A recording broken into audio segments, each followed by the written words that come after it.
नमस्कार दोस्तों, स्वागत है आपका आज की हमारी इस हिंदी की क्लास में।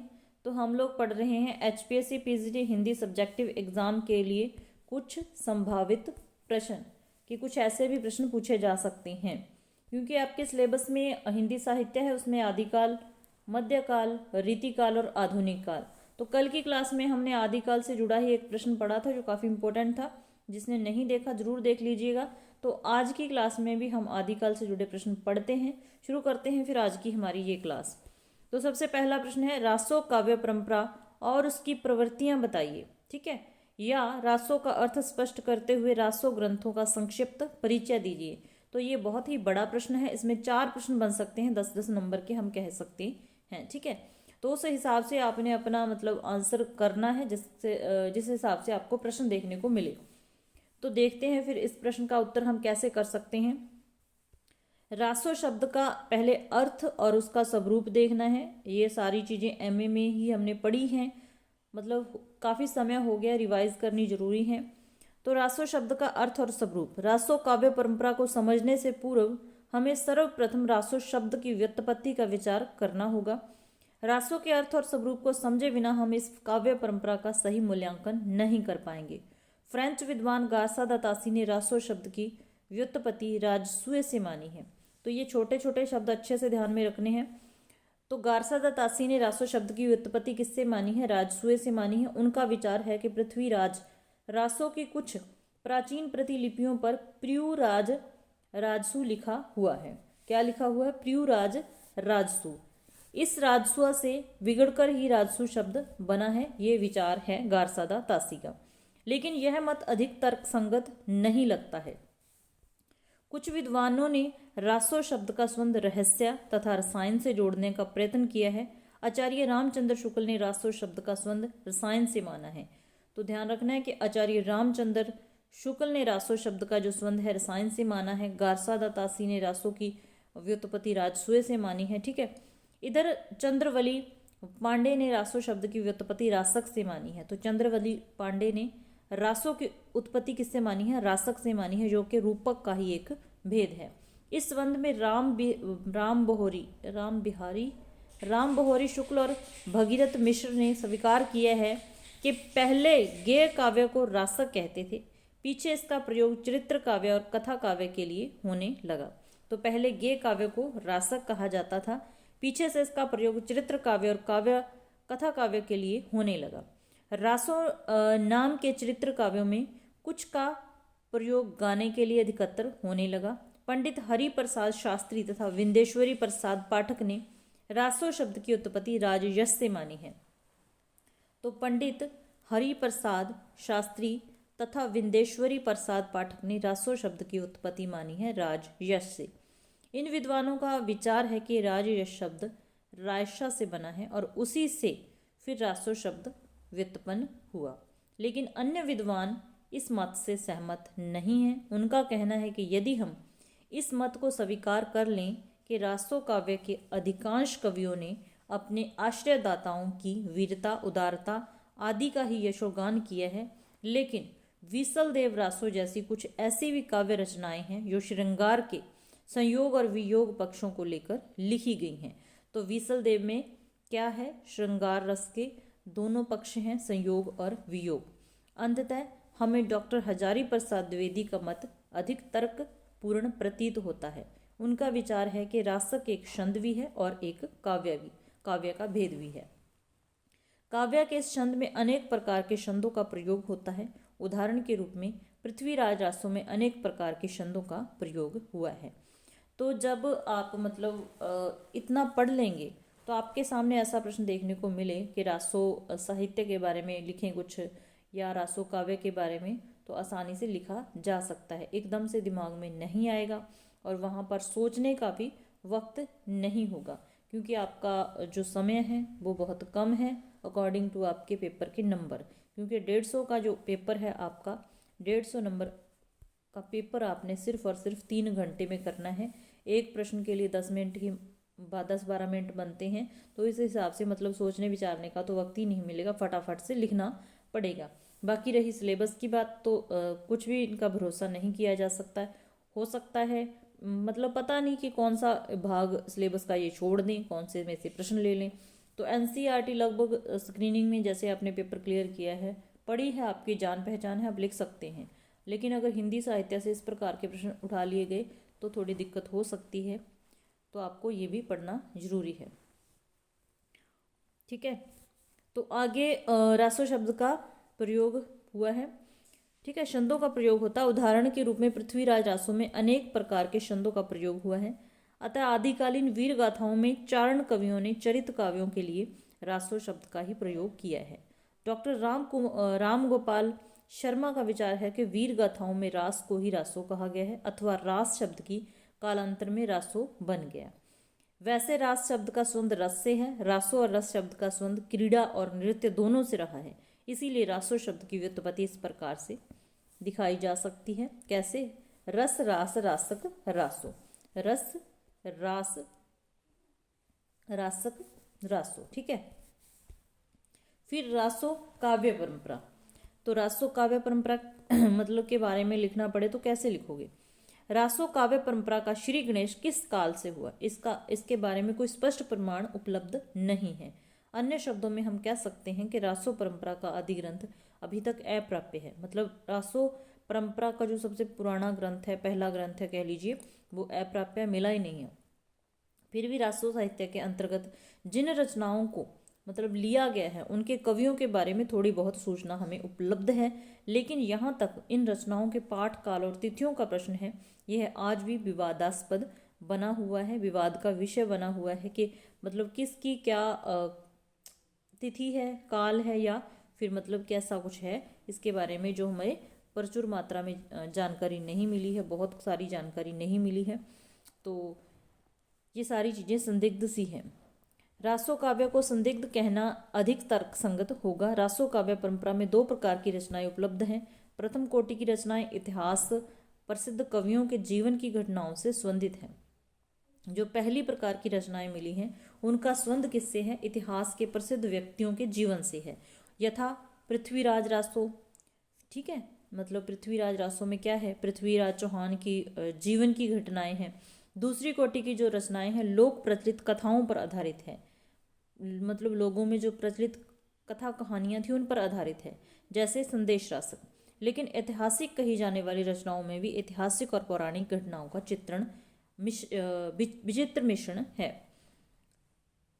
विचित्र मिश्रण कर दिया गया है, जिससे उनकी ऐतिहासिकता संदेहास्पद बन गई है। विद्वानों का एक ऐसा वर्ग भी है जो दलपति विजय को रासो काव्य परंपरा का प्रथम कवि घोषित करता है। तो दलपति विजय कौन है? जिन्होंने खुमान रासो की रचना की है 9वीं शताब्दी में।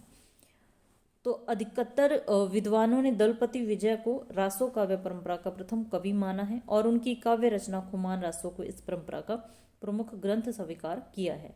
आचार्य शुक्ल तथा डॉक्टर नगेंद्र ने खुमान रासो का रचनाकाल 9वीं शताब्दी माना है। तो ये रासो ग्रंथ हैं, इनका मतलब नाम, इनका जो लेखक है और इसकी जो क्षति है वो आपको ध्यान में रखनी पड़ेगी। सबसे पहले है खुमान रासो। तो दलपति विजय की ये रचना है 9वीं शती की। विसलदेव रासो विसलदेव रासो नरपति नाथ की रचना है 1155, इसकी जो तिथि मानी जाती है। हमीर रासो षडंगधर अथवा मतलब इसके यहाँ पर भी विवाद है। कोई कहता है कि हमीर रासो के जो रचनाकार है षडंगधर है, कोई कहता है जज्जल है, सन 1300 ईस्वी। परमाल रासो यज्ञिक की 13वीं शताब्दी की रचना है। विजयपाल रासो नल सिंह की है, 1298 की रचना है। पृथ्वीराज रासो चंद्रवरदाई की 12वीं शती की रचना मानी जाती है। उसके बाद संदेश रासक, कुछ अन्य रचनाएं भी हैं। तो ये तो अच्छे से याद रखने हैं। फिर थोड़ी थोड़ी जान पहचान आपको होनी चाहिए इन ग्रंथों के बारे में। तो खुमान रासो में क्या है? काव्य सौष्ठव की दृष्टि से यह एक महत्वपूर्ण रचना मानी जाती है। काव्य सौष्ठव की दृष्टि से इस विशाल काय ग्रंथ में डिंगल भाषा का प्रयोग हुआ है, क्योंकि 2-3 पॉइंट ही ऐसे जो मतलब प्रभावित करने वाले हों वो आपको ध्यान में रखने हैं। सबसे पहले काव्य सौष्ठव की दृष्टि से यह एक महत्वपूर्ण रचना है। इस विशाल काय ग्रंथ में डिंगल भाषा का प्रयोग हुआ है तथा इसके छंदों की संख्या 5000 है। यही नहीं, इसमें वीर रस के साथ साथ श्रृंगार रस का भी परिपाक हुआ है। यद्यपि आचार्य शुक्ल ने सर्वप्रथम इस ग्रंथ का उल्लेख किया, लेकिन उन्होंने स्वयं इसकी प्रामाणिकता के बारे में संदेह व्यक्त किया है। इसके रचयिता को लेकर भी विवाद बना हुआ है। यह अभी तक निर्णय नहीं हो पाया है कि खुमान रासों के रचयिता ब्रह्मा भट्ट हैं अथवा दलपति। तो किस किस को लेके विवाद है? इसके रचयिता को लेके भी विवाद है कि कौन इसके रचयिता हैं, ब्रह्मा भट्ट है या दलपति विजय है। कुछ विद्वान दलपति विजय को ही इसका रचयिता मानते हैं क्योंकि इस काव्य ग्रंथ की हस्तलिखित प्रतिलिपियों पर दलपति विजय का नाम लिखा हुआ है। तो इतनी सारी जानकारी इसके बारे में आपको बहुत है, ज़्यादा लंबा नहीं पढ़ना है, ठीक है। उसके बाद आ गया विसलदेव रासो। यह रासो काव्य परंपरा का एक महत्वपूर्ण काव्य ग्रंथ है। तो काव्य परंपरा का एक महत्वपूर्ण ग्रंथ कौन सा है? विसलदेव रासो। इसका रचना काल संवत 1272 स्वीकार किया गया है, लेकिन कुछ विद्वान इसका जो रचना काल है 1212 से लेकर 1220 तक भी मानते हैं। वे विसलदेव के शिलालेखों को इसका मुख्य आधार मानते हैं। तो मतलब यहाँ पर लिखा हुआ है कि उसके आधार पर ही उसकी जो समय निश्चित करते हैं। 1272 मंझारी जेठ वदी नवमी बुधवारी, तो इस तरीके से मतलब अंदाजा लगाया गया है। इसके रचनाकार का नाम नरपति नाल है। सच्चाई तो यह है कि यह वीर काव्य न होकर एक प्रेम काव्य है। तो विसलदेव क्या है? एक प्रेम काव्य है जिसमें विवाह के पश्चात अपनी पत्नी के प्रेम को विकसित होते दिखाया गया है। प्रस्तुत काव्य रचना 4 खंडों में विभक्त है। तो किसी भी रचना के बारे में ये एक महत्वपूर्ण जानकारी है जो मुख्य बिंदु आपको ध्यान में हो, ठीक है। तो इस रचना को 4 भागों में विभाजित किया हुआ है।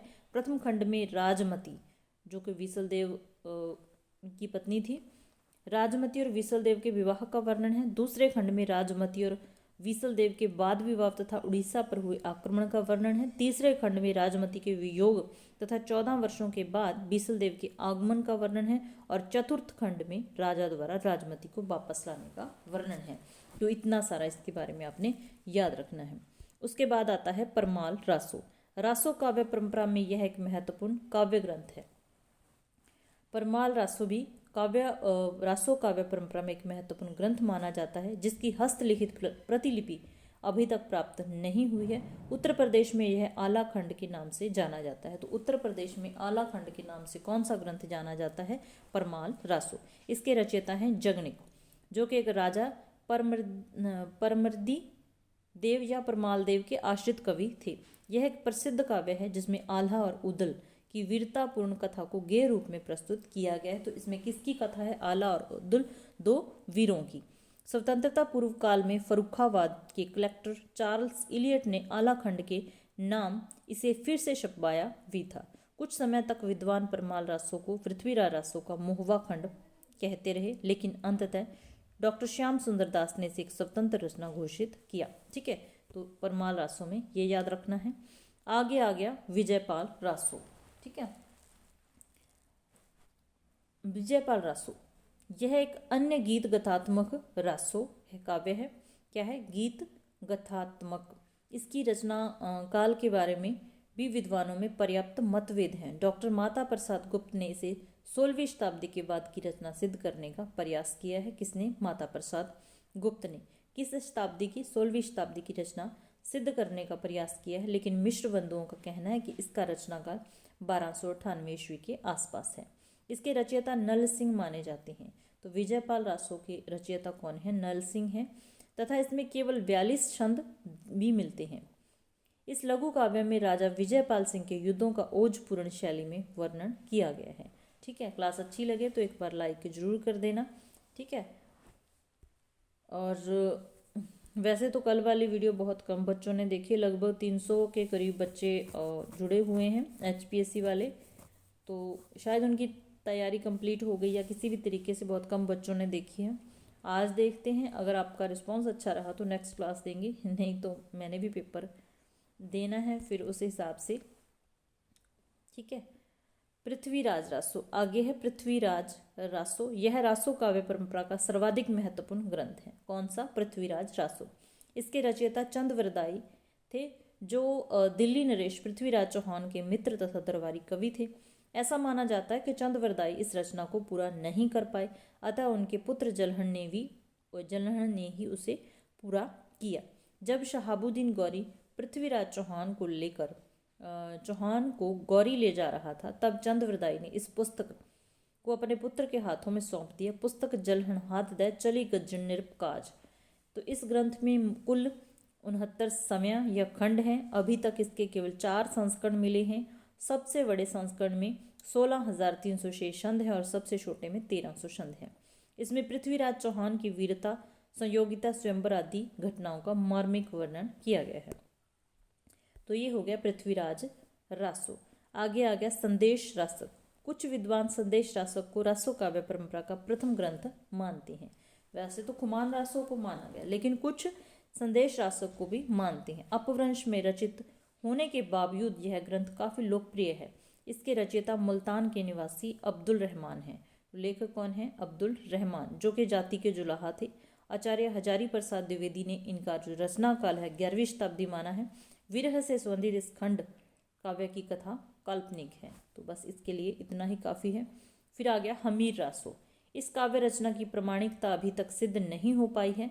प्राकृतिक पेंगलम में हमीर नरेश से संबंधित कुछ 8 छंद मिले हैं। इन्हीं छंदों के आधार पर आचार्य शुक्ल ने एक स्वतंत्र ग्रंथ हमीर रासो की उद्भावना की थी तथा षडंगर कवि को इसका रचयिता माना था। लेकिन राहुल सांकृत्यायन ने जज्जल कवि को इसका रचयिता माना है।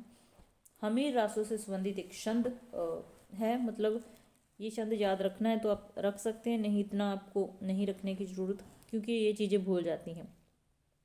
यह छंद सिद्ध करता है कि इस ग्रंथ के रचयिता जज्जल कवि हैं। हमीर कजू जज्जल भण कोलाहल मुहमय जलोग। ठीक है, तो हमीर रासो हो गया। कुछ फुटकर रचनाएं भी थी आदिकाल की। लेकिन अब क्या पढ़ना है? सीधा सीधा प्रश्न पूछा जा सकता है कि रासो काव्य की प्रवृत्तियों का वर्णन कीजिए 300 शब्दों में। तो आप कैसे करोगे? रासो काव्य रचनाओं के कवि प्राय दरबारी कवि थे। तो ये सभी को पता है जिसने भी हिंदी पढ़ी है कि रासो काव्य रचनाओं के जो कवि थे वो एक दरबारी कवि थे। अपने राजा की मतलब कि उसकी वीरता के बढ़ चढ़ कर उसकी व्याख्या करते रहते थे कि उन्होंने ये किया वो किया, अतिशयोक्ति पूर्ण शैली में। ठीक है, तो जो रासो काव्य रचनाओं के कवि थे दरबारी कवि थे। उन्होंने स्वांत सुखाए काव्य रचना न करके स्वामीन सुखाए काव्य रचना की है। मतलब ऐसी काव्य रचा जिससे उसके जो राजा हैं, उसके आश्रयदाता हैं, उनको सुख मिले, उनकी मतलब वीरता की डींगे हाँकने वाली बात है। प्राय तत्कालीन सभी राजपूत राजाओं के दरबारों में आश्रित कवि रहते थे, जो अवसर आने पर अतिशयोक्तिपूर्ण शैली में अपने अपने आश्रयदाता का यशोगान करते रहते थे। यही नहीं वे अपने आश्रयदाता राजा और उसके सैनिकों को युद्ध के लिए भी प्रेरित करते थे। शांति काल में राजा के भोग विलास और श्रृंगार में जीवन का वर्णन करते थे। रासो काव्य परंपरा की जो प्रवृत्तियां हैं वो इस प्रकार से हैं। संदिग्ध रचनाएं हैं। तो सबसे पहले इसकी जो प्रवृत्ति है क्या है कि ये रचनाएं जितनी भी हैं संदिग्ध हैं। ठीक है, कोई इसको प्रमाणिक मानता है, कोई नहीं मानता, इस तरीके से मतलब एक संदेह सा है इसमें। इस काल में प्राप्त होने वाली वीर गाथात्मक रचनाओं की प्रामाणिकता संदिग्ध है।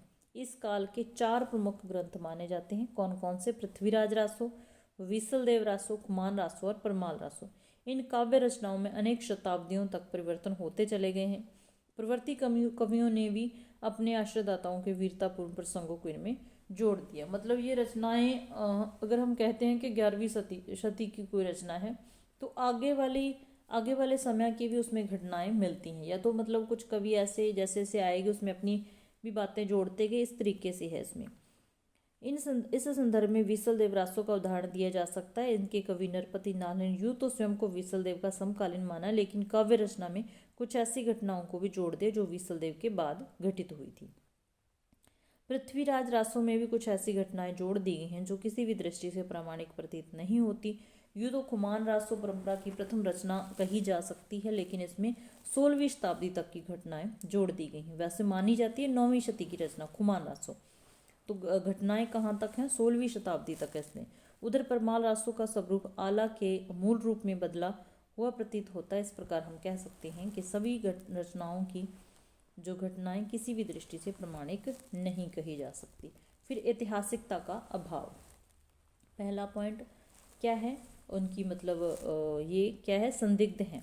दूसरा हो गया ऐतिहासिकता का अभाव है इसमें। कहने को तो ये जो काव्य रचनाएं ऐतिहासिक है, लेकिन इनमें ऐसे ऐतिहासिकता का पूर्ण अभाव है। इन रचनाओं में केवल इतिहास प्रसिद्ध राजाओं की वीरता का अतिशयोक्तिपूर्ण शैली में वर्णन किया गया, लेकिन कवि ने बहुत कुछ ऐसा भी जोड़ दिया है जिसका इतिहास से कोई संबंध ही नहीं, बल्कि हम कह सकते हैं कि इन काव्य रचनाओं में ऐतिहासिक तथ्यों की सर्वदा कमी है। इस संदर्भ में डॉक्टर हजारी प्रसाद द्विवेदी लिखते हैं कि भारतीय कवियों ने इतिहास नाम भर को लिया। शैली उनकी वही पुरानी रही जिसमें काव्य निर्माण की ओर अधिक ध्यान था, विवरण संग्रह की ओर कम, कल्पना विलास का अधिक मान था, तथ्य निरूपण का कम। तो ये बातें किसने कही? हजारी प्रसाद द्विवेदी जी ने। पुनः इस रचनाओं में जो तिथियां और संबत दिए गए हैं वे इतिहास से मेल नहीं खाते हैं, अतः इनको ऐतिहासिक रचनाएं कहना पूर्णतः असंगत होगा। युद्धों का सजीव वर्णन। इस काल के चारण कवि केवल कलम के ही धनी नहीं थे। युद्धों का फिर इसमें सजीव वर्णन किया है। इस काल के जो चारण कवि थे केवल कलम के धनी नहीं थे, बल्कि तलवार के भी धनी थे। आवश्यकता पड़ने पर वे युद्ध क्षेत्र में भी अपनी वीरता का परिचय देते थे। ये कवि अपने आश्रयदाता की शूरवीरता और पराक्रम को दर्शाना चाहते थे, इसीलिए इन दरबारी कवियों ने अपने आश्रयदाताओं के युद्ध कौशल को अतिशय कल्पना के आधार पर प्रस्तुत किया है। हमें इस तथ्य को स्वीकार कर चलना होगा कि युद्धों का चित्रण ही इन ग्रंथों का मुख्य विषय रहा है और यह वर्ण सजीव, सुंदर और यथार्थपरक बन पड़ा है। विशेषकर पृथ्वीराज रासों में पृथ्वीराज, जयचंद और गौरी के युद्ध उल्लेखनीय हैं। चंद्रवरदाई तथा अन्य चारण कवियों ने बड़ी स्वाभाविकता के साथ युद्ध का चित्रण किया है। परमाल रासों में आला उदल की 52 लड़ाइयों का जो चित्रण किया गया है वह बेमिसाल बन पड़ा है। ठीक है, तो ये युद्धों का सजीव वर्णन करने वाला काव्य है।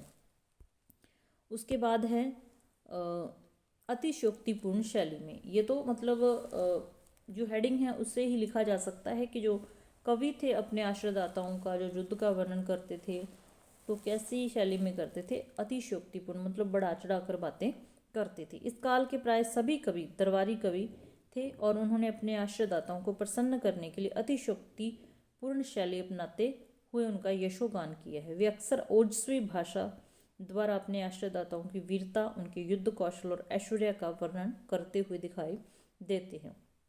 जिसका खाना उसका गाना उक्ति के अनुसार अपने चरित्र नायक की श्रेष्ठता का प्रतिपादन करते थे और जो शत्रु राजा को हीन सिद्ध करते थे, मतलब अपने राजा को महान बताते थे, जो उनके सामने खड़ा होता था उसका शत्रु उसको हीन बताते थे। ये कभी आश्रयदाताओं के मित्र भी होते थे, अतः उनकी आजीविका आश्रयदाता पर ही निर्भर होती थी। दूसरा, इस युग में 150 गांवों को ही राजा अपना राष्ट्र मान लेता था। उस समय राज शब्द का प्रयोग बड़े सीमित अर्थों में होता था। पड़ोसी राजा के पतन को देखकर राजा और राजकवि दोनों ही प्रसन्न होते थे। यही कारण है कि इस युग में कुछ ऐसे भी कवि हुए जिन्होंने जयचंद की प्रशंसा में भी अतिशयोक्तिपूर्ण वर्णन किया है। ठीक है, उसके बाद वस्तु वर्णन और प्रकृति वर्णन। तो इन कवियों ने प्रकृति का भी वर्णन किया है। किसका? प्रकृति का भी वर्णन किया, वस्तुओं का वर्णन किया, प्रकृति का वर्णन किया। रासो काव्य के कवियों की रुचि प्राय अनेक प्रकार के वर्णनों में रही है। इन कवियों ने अपनी रचनाओं में अपने आश्रयदाता राजाओं की शूरवीरता, पराक्रम, युद्ध, शत्रु विजय, रणसज्जा, आखेट आदि का अतिशयोक्तिपूर्ण वर्णन किया है। इन कवियों ने अपने आश्रयदाता राजाओं को सिंह के समान वीर माना है। जब वे ये धरती पर कदम रखते हैं तो मानो धरती भी कांपने लगती है। चारण कवि प्राय नाम परिगणन शैली का ही अनुसरण करते थे। ठीक है, तो ये बता देना कि मतलब अगर युद्ध का वर्णन कर रहे हैं तो ये रणसज्जा की गई है, क्या क्या उसका कहाँ कहाँ किस चीज़ का प्रयोग किया गया है उनका भी वर्णन यहाँ पर किया गया है। ठीक है, भारतीय काव्यों में प्रकृति वर्णन सर्वाधिक हुआ है। रासो काव्य भी इसका बाद नहीं है। रासो काव्य के भाट कवियों की प्रकृति में बड़ी रुचि थी। किन कवियों की? भाट कवियों की। इन्होंने प्रकृति के आलंबन और उद्दीपन दोनों रूपों का वर्णन किया है। तो इन शब्दों को ध्यान रखना है कहाँ कौन सा शब्द प्रयोग करना है। इन कवियों ने प्राकृतिक दृश्यों का मानवीकरण भी किया है। ये प्रकृति को दूती के रूप में और अलंकृत रूप में प्रस्तुत करते हैं। ठीक है, फिर जनजीवन के प्रति उपेक्षा भाव। रासो काव्य की रचना करने वाले कवियों ने जन सामान्य के सुख दुख, उनकी व्यथा आदि का कहीं चित्रण नहीं किया है। तो इस रासो काव्य की सच्चाई है कि जन साधारण को इन्होंने बिल्कुल ही साइड कर दिया, मतलब इनके बारे में ज़्यादा कुछ कहा ही नहीं है। इसका कारण यह है कि इस युग के कवि प्राय किसी राजा या सामंत के आश्रय में रहते थे। ये सदैव बार बार वही बात आ रही है, मतलब जो आपका मुख्य बिंदु होगा, पॉइंट होगा, उसको बदलते हुए आगे सारी चीज़ें वही लिखनी है। ये सदैव अपने आश्रयदाताओं की प्रशंसा में ही काव्य लिखा करते थे। इन कवियों ने केवल स्वामीन सुखाय के सिद्धांत पर ही रचनाएं लिखी हैं। ये कवि इन राजाओं के यश का गान करते थे और उनसे इनाम पाते थे। मतलब जितना ज़्यादा ये उनकी बड़ाई कर देंगे उतना बड़ा उनको इनाम मिल जाएगा। अतः रासो काव्य की रचयिता चारण और भाट कवि राज दरबारी कवि होने के कारण राज दरबार तक ही सीमित रह गए। उदाहरण के लिए पृथ्वीराज रासो और परमाल रासो रचनाओं में केवल आश्रयदाता राजाओं के ही चरित्र का बढ़ा चढ़ाकर वर्णन किया गया है। केवल एक आध स्थल ही ऐसा दिखाई देता है जिसमें खेतों में काम करने वाली जाटनी या पानी भरने वाली पनिहारिनों का उपमान के रूप में वर्णन किया है। ठीक है, फिर रसों का प्रयोग, तो इन्होंने रसों का प्रयोग किया। किस ग्रंथ में कौन सा रस प्रयोग किया गया है? रासो काव्य में वीर रस के साथ साथ श्रृंगार रस का सुंदर मिश्रण किया गया है। इस काल में रचित वीर गाथात्मक रचनाओं में वर्णित युद्धों का मुख्य कारण कोई न कोई राजकुमारी ही होती थी। अतः इन काव्यों में वीर रस और श्रृंगार रस दोनों का स्वाभाविक रूप से समावेश हो जाता था। इन रचनाओं में श्रृंगार के संयोग वियोग दोनों रूपों का प्रयोग मिलता है। उदाहरण के लिए विसलदेव रासों में श्रृंगार के दोनों पक्षों का प्रयोग प्राप्त होता है। संयोग श्रृंगार में कवि ने ठीक है, षड ऋतु वर्णन, रूप सौंदर्य वर्णन, वे संधि, नक्षिक वर्ण आदि का बड़ा ही मार्मिक चित्रण किया है। ठीक है, तो ये हो गया इनका रसों का प्रयोग। ज़्यादा लंबा चौड़ा पढ़ने की जरूरत नहीं, क्योंकि एक एक पॉइंट ही बहुत बड़ा हो जाएगा। फिर काव्य रूप और भाषा। आदिकाल में प्रबंध और मुक्तक दोनों प्रकार की काव्य रचनाएं प्राप्त हुई हैं। बीसलदेव रासो आदिकाल का प्राचीनतम प्रबंध काव्य है। बीसलदेव रासो आदिकाल का प्रबंध काव्य है प्राचीनतम, जिसमें नायिका की विरह व्यथा का सुंदर वर्णन किया गया है। पृथ्वीराज रासो एक अन्य प्रबंध काव्य है। रासो काव्य में प्राय देशी भाषा का प्रयोग हुआ है। इसे हम डिंगल पिंगल भी कह सकते हैं। डिंगल भाषा तत्कालीन राजस्थानी भाषा है। राजस्थान में उस समय मारवाड़ी, ढूंढाड़ी, मेवाती, मालवी और बागड़ी 5 बोलियां प्रचलित थी। मारवाड़ी को ही डिंगल भाषा कहा जाता है। तत्कालीन चारण और भाट कवियों ने डिंगल भाषा में ही भावाभिव्यक्ति की है। वैसे भी डिंगल भाषा की वीर रस प्रधान कविताओं के सर्वदा अनुकूल मानी जा सकती है। डिंगल भाषा का यहाँ उदाहरण है। तो आज के लिए इतना ही काफ़ी है। मतलब आदिकाल से प्रश्न आएंगे तो आदिकाल के बारे में कुछ बताना होगा। ठीक है, जो हम कल पढ़ चुके हैं कि क्या मतलब उस समय राजनीतिक परिस्थितियाँ थी, धार्मिक थी या सांस्कृतिक थी, कल हमने पढ़ लिया। रासो काव्य के बारे में आज पढ़ा और एक क्लास में आदिकाल खत्म हो जाएगा, नेक्स्ट क्लास में।